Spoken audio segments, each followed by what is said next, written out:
A report released last year by a statewide environmental advocacy group found Western New York ranked among the top areas for sewage overflows.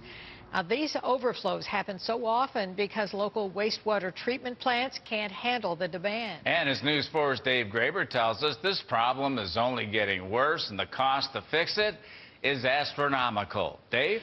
Well, Don, our waterways turn toxic hundreds of times every year in Western New York. Heavy or even moderate rains force billions of gallons of partially or untreated sewage into our creeks, streams, and rivers. What's even more troubling, as you just mentioned, there's barely enough money available to keep up with such a serious and common health hazard, let alone fix it. These pools at the Niagara Falls wastewater treatment plant provide workers one final look at what eventually ends up in the Niagara River. On July 29, 2017, the water flowing over this dam suddenly turned jet black after human error and outdated equipment led to the release of carbon in raw sewage, and the foul mixture clouded the river at the peak of tourist season. We've had a few incidents that were, something that nobody ever wanted to see. Dan O'Callahan was the chairman of the Niagara Falls Water Board at the time of last summer's now infamous release. Although the overflow made international headlines, it was only a fraction of the 144 million gallons of untreated or partially treated sewage that spilled from Niagara Falls plant that month alone. What continues to happen in Niagara Falls is a regular occurrence at every wastewater treatment plant in Western New York and across the state. Overflows are a reality, a byproduct of outdated plants and pipes, and there is no end in sight to their toxic release into our waterways. Like most wastewater treatment facilities, the plant in Niagara Falls cannot handle the demand of weather and population. The place is antiquated, the equipment's failing. We have a lot of issues here. In Niagara Falls, it takes just a half inch of rain over the span of 10 hours to cause an overflow. And they're not alone. In October, a single weather event led to overflows at nearly every plant in Western New York. The biggest culprit, heavy rains, which allow runoff from streets and fields to mix with raw sewage and then bypass wastewater plants and flow untreated directly into creeks and rivers.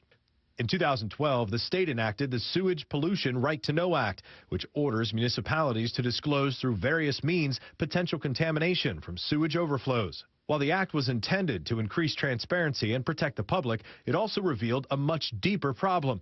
The state's wastewater infrastructure is sorely outdated.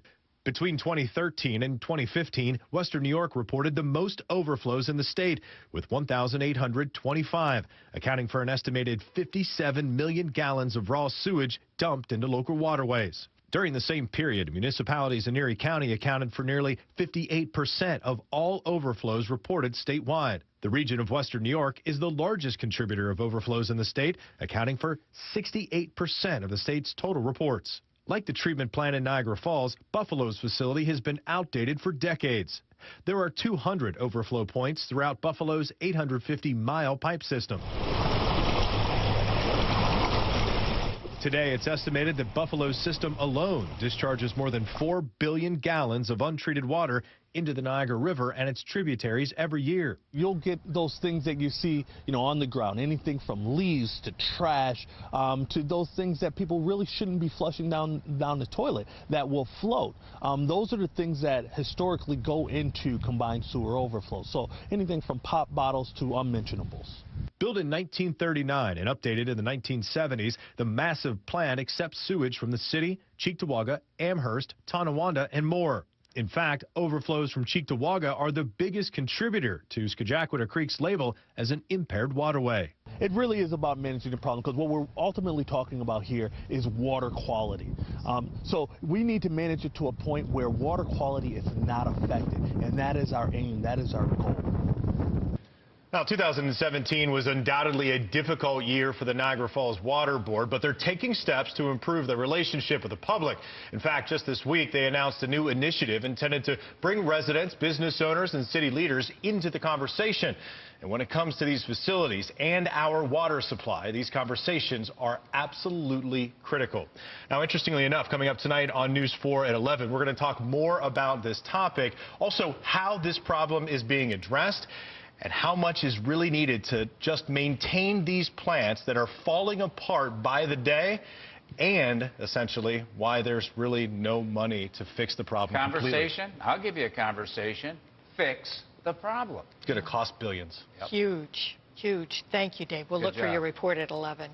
Now, if you have an issue you'd like us to look into, send an email to nysuncovered@wivb.com.